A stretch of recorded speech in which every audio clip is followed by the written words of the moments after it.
Good morning. আবার নতুন সকাল শুরু হলো আগ্রা থেকে। কেমন আছো সবাই? আমি অন ক্যামেরায় গুড মর্নিং জানালাম। আজকে আমরা অনেকক্ষণ উঠে পেরেছি সকালবেলা। তো এখন ঘড়িতে দেখতে পাচ্ছ না নিশ্চয়ই ব্যাক ক্যামেরা, এখন 9:32 বাজে। ঘরের অবস্থা খুব খারাপ হয়েছিল, মানে গোটা ঘরটা এত নোংরা হয়েছিল। তো ওরা একটু মানে ক্লিন করে দিয়েছে, কিন্তু আমাদের জিনিসপত্রতে আমরা মানে এত অগোছালো করে ফেলেছিলাম। তো আমি সকাল থেকে উঠে মোটামুটি একটু ফ্রেশ হয়ে আমি গুছিয়ে নিয়েছি। তো একটু রুমটা দেখে নাও। এখানে ওরা দুটো চেয়ার দিয়েছিল, চেয়ার প্লাস টেবিল বসার জন্য, কিন্তু একটা বাজে জিনিস হচ্ছে রুমে সেরকমভাবে কোনো ওয়ার্ড্রপ নেই যে আমরা রাখবো জামা কাপড়। তো আমাকে এইখানেই রাখতে হয়েছে। আমি বাচ্চাদের জামা কাপড়টা এখানে রেখেছি, আর একটা সাইড এগুলো আমাদের লাগছে না তাই সাইড করে দিয়েছি। আর আমার একটা গামছা ভিজে ছিল, তো এটা আমি একটু রেখে নিয়েছি। ও এখানে ও শুয়ে আছে আর এরাও শুয়ে আছে। আর এই জায়গাটা আমি একটুখানি গুছিয়ে রেখেছি, ওই জায়গাটাই তাই। আর এরা দুই ভাই যেহেতু পড়াশুনো নেই, ঘুরতে এসেছে, অনেক মজা করছে। আর ব্যাগগুলো আমি এক সাইডে রেখে দিয়েছি। আর এই জায়গার জুতোগুলো এখানে রাখা আছে। আর এখানটা আমি মোটামুটি এইভাবে গুছিয়ে নিয়েছি। এটা কালকে যেহেতু আমরা রুমটা ছেড়ে দেবো, চলে যাব, তো সেরকমভাবে গোছানোর কোনো দরকার নেই।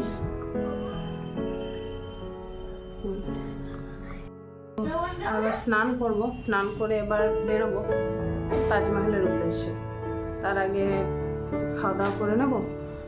তো চলো একটু পরে আসছি, রেডি হয়ে নিই, তারপর দেখতে থাকো ব্লগটা। ঠিক আছে, আমার বাবা রেডি হয়ে গেছে, আমার মাও রেডি হয়ে গেছে, আর আমার ভাই রেডি হচ্ছে, জুতো ক্লিন করছে এখন তো এবার আমরা বেরোবো। আগে ব্রেকফাস্ট লাঞ্চ আমরা একসাথেই করে নিচ্ছি, যেহেতু দেখতে এসেছি। আর আমি এখানে রেডি হয়ে গেছি। বাবু রেডি হয়ে গেছে, তোজো স্নান, বাবু স্নান, আমরা সবাই স্নান টান করে নিয়েছি। করে নিয়ে এবার বেরোবো। চলো যাই এবার।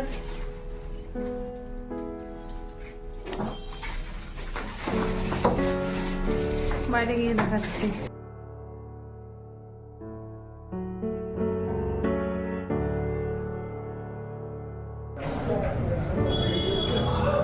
এই যে আমাদের লাঞ্চ প্লাস ব্রেকফাস্ট একসাথেই চলে এসেছে। আমরা কালকে এসেছিলাম এখানে, তো এত সুন্দর খাবার বানাই, এত সুন্দর, তো আমরা আজকে আবার চলে এসেছি। আর তো যে এতটা খাবার খেতে পারবে না, তাই 3টা অর্ডার করেছি। চলো খেয়ে নিই।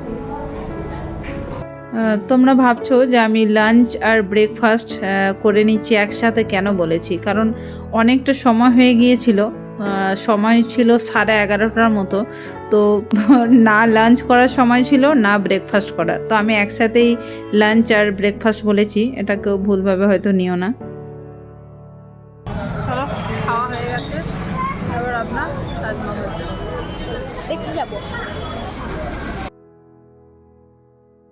আমি তাজমহল দেখতে যাওয়ার সম্পর্কে কিছু কথা তোমাদেরকে বলে রাখি, তোমাদের এগুলো জেনে রাখা উচিত। তোমরা যখন তাজমহল দেখতে যাবে, তখন কিন্তু কোনো রকম মোবাইল স্ট্যান্ড বা ট্রাইপড এরকম জাতীয় কোনো জিনিস কিন্তু সঙ্গে করে নিয়ে আসবে না। মোবাইল নিয়ে আসতে পারো, তাতে কোনো সমস্যা নেই, কিন্তু মোবাইলের সাথে যেসব জিনিস থাকে সেগুলো কিন্তু নিয়ে আসবে না। এগুলো নিয়ে আসলে ঢুকতে দেবে না। আরও যেটা, কোনো খাবার কিন্তু অ্যালাউড হয় না। তোমরা সঙ্গে করে জল কিন্তু নিয়ে আসবে, কারণ তাজমহলের ভিতর অনেকটা হাঁটতে হয়, জল তেষ্টা কিন্তু পেয়ে যাবে। এবার বলি তাজমহলের প্রবেশ মূল্য কত। তাজমহলে প্রবেশ মূল্য 50 টাকা, কিন্তু তাজমহলের ভিতরে যে কবরস্থান আছে সেটার মূল্য 200 টাকা। তোমরা সেটা দেখতে পারো, কিন্তু আমরা প্রবেশ করিনি ভিতরে, কবরস্থান দেখিনি, কারণ সেদিন অসম্ভব ভিড় ছিল। আর আমার যেহেতু ছোট ছোট দুটো বাচ্চা আছে, এত ভিড় ঠেলে আমার পক্ষে যাওয়া সম্ভব হয়নি, তাই আমরা দেখিনি, কিন্তু তোমরা দেখতে পারো। তোমাদেরকে আরও একটা ইনফরমেশন আমি দিয়ে রাখি, তোমাদের খুব কাজে লাগতে পারে। তোমরা যখনই তাজমহল ভিজিট করতে আসবে, সাথে করে একটা আইডি প্রুফ কিন্তু নিয়ে আসবে। আইডি প্রুফ না নিয়ে এলে টিকিট কাটতে পারবে না, এটা মনে রেখো।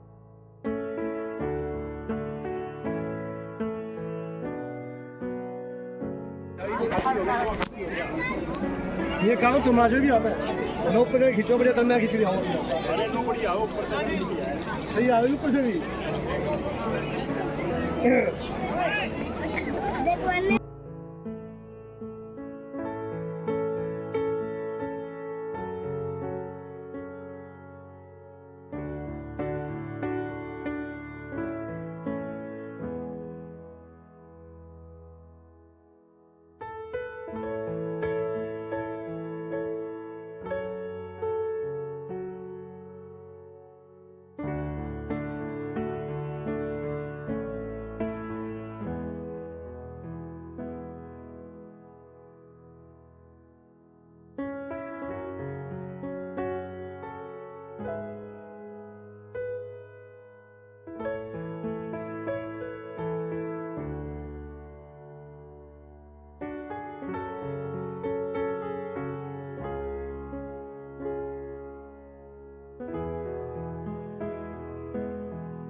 এই নদীটা তোমরা দেখছো, এটা যমুনা নদী, আর এই নদীটা বয়ে গিয়েছে তাজমহলের পিছন দিয়ে।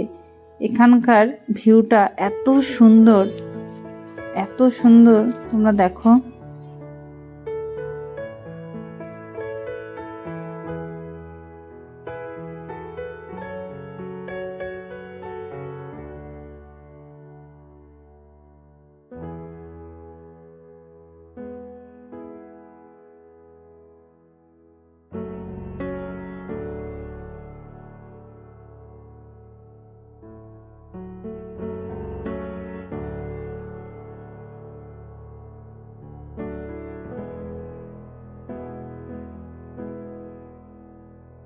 আমরা তাজমহল দেখার পর এখন চলে এসেছি আগ্রার লাল কেল্লা দেখতে।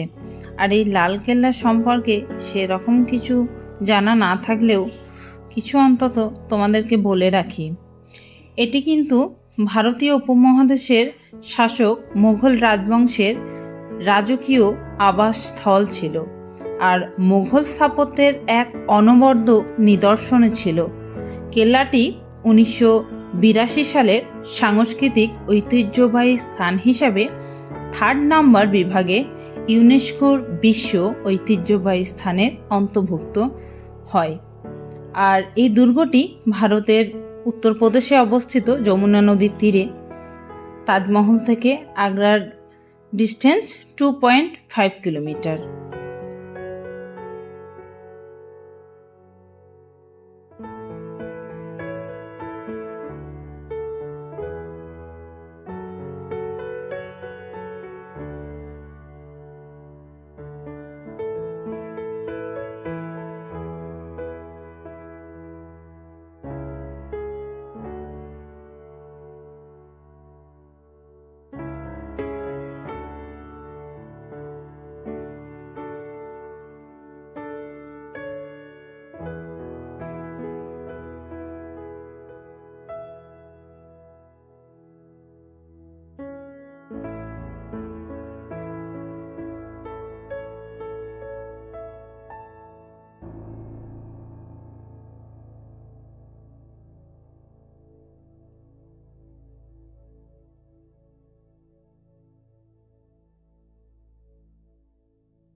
এখন মানে ঠান্ডাও লাগছে প্রচুর, আর ফ্রেশ ট্রেশ হলাম। আর এই যে এরা দুজন এখানে আছে। এবার ভিডিও এডিটে বসবো। জানি ভিডিওগুলো দিতে একটু দেরি হচ্ছে, তার জন্য সরি। ভিডিওগুলো দেখতে থেকো। আর বাইরে এসেছি তো, সব কিছু ম্যানেজ করে হয়তো সময় মতো হয়ে উঠছে না, তাও চেষ্টা করছি ভিডিও রোজ দেওয়ার। চলো ভিডিও এডিটে বসি। কি খুলছো? এডিটে বসবো, খিদেও হয়ে গেছে। এই পেঠাগুলো নিয়ে এসেছি আমরা তাজমহল বেড়াতে গিয়ে, তো এইগুলো একটু করে খাবো আমরা সবাই। মা দেখতে তো প্রচুর টেস্টি লাগছে। তো খেয়ে দেখি কেমন টেস্ট। দাঁড়া একটু বার করে নিই। আমাকে আসতে দাও। দেখতে তো প্রচুর টেস্ট। টেস্টি হবে মনে হয়। কোনটা খাবি, কোন কালারটা? আমি ইয়েলো। বাবু কোনটা খাবি? আমি তো পিঙ্ক আর পিঙ্ক এখন নিয়ে আসছি, তুই ইয়েলো খা। আমি ব্লগটা কি তোমাদেরকে ভালো লেগেছে? তাহলে লাইক শেয়ার সাবস্ক্রাইব করে দিয়ে যাবেন।